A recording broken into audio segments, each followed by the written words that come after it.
kita semuanya umat Islam jangan pernah gampang takjub dan terpesona dengan slogan-slogan yang diusung oleh sebagian kelompok komunitas tertentu, dakwah pada tauhid, menegakkan tauhid, memberantas kesyirikan dan seterusnya, sampai kita tahu hakikat pemahamannya seperti apa.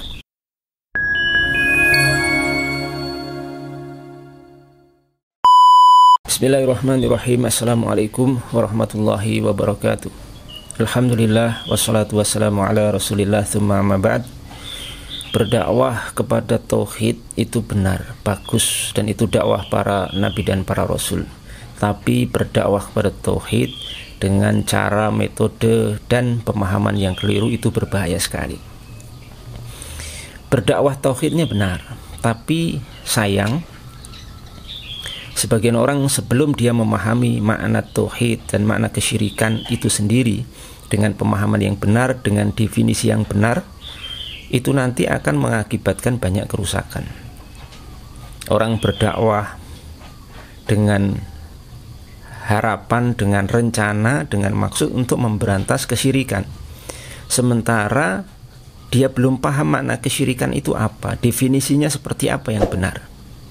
Akhirnya apa? Banyak hal-hal yang kemudian dia berantas, ya, dia hakimi, dia vonis sebagai kesyirikan, sementara hakikatnya hal-hal itu bukan kesyirikan, ya, bukan kesyirikan.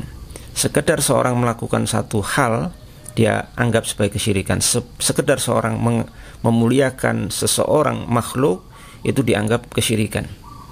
Ini bagaimana bisa terjadi? Berbahaya sekali pemikiran seperti ini. Ini pemikiran yang ekstrim yang nanti akan mengantarkan pelakunya kepada pemahaman yang dibawa, yang dihidupkan oleh sekte Khawarij, takfir, pengkafiran kepada kaum muslimin.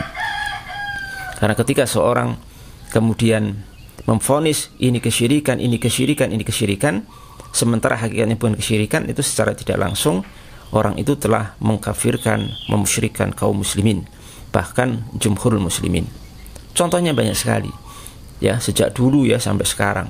Misalkan seorang yang kemudian sungkeman dikatakan syirik, perbuatan sungkeman dikatakan syirik, padahal bukan kesyirikan.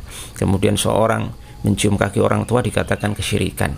Kemudian tawasul dikatakan syirik. Tawasul itu meminta kepada Allah kok dikatakan syirik. Kemudian tabaruk, mengambil berkah dari para nabi, dari orang soleh, dari para ulama, dikatakan syirik. Syiriknya di mana?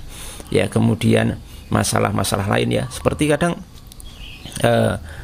misalkan masalah sekedar orang bawa keris dikatakan musyrik, mencuci keris, ya, biasanya di bulan suram mencuci keris, ya, mencuci pusaka dikatakan syirik. Syiriknya di mana mencuci pusaka itu? Ya, syiriknya di mana? Mencuci senjata itu syiriknya di mana? Ya, nggak ketahuan, nggak paham, karena nggak paham definisi syirik. Kalau kita bawa keris, musyrik katanya. Tapi kalau kita bawa senjata otomatis AK-47 misalkan, nggak bisa syirik, bukan syirik. Ya, kalau membersihkan, ya, membersihkan senjata AK-47 bukan syirik. Tapi kalau membersihkan keris jadi syirik. Ini orang kebingungan dalam menentukan definisi syirik itu sendiri. Oleh karena itu, ya, kita semuanya umat Islam jangan pernah gampang takjub dan terpesona dengan slogan-slogan yang diusung oleh sebagian kelompok komunitas tertentu, dakwah pada tauhid, menegakkan tauhid, memberantas kesyirikan dan seterusnya, sampai kita tahu hakikat pemahamannya seperti apa.